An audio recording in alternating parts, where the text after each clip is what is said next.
How to log in into PaySpy account. Let's get started. First up, make sure you have already downloaded PaySpy app on your device. If not, you can head over to the App Store or Play Store, search for the app PaySpy and download it. Once completion of its download process, launch it. You'll land to this kind of interface. Now at the bottom, you're gonna find different options. Navigate to the option of account. Now at the top right corner, you're gonna see the option of sign in. Click on that.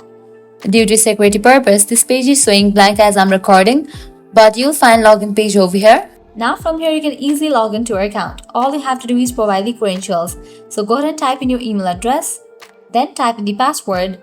In the case you have forgotten the password, click on this option of forget your password to recover it. After you provide all the details, click on sign in, and just for that, you will be logged into your account.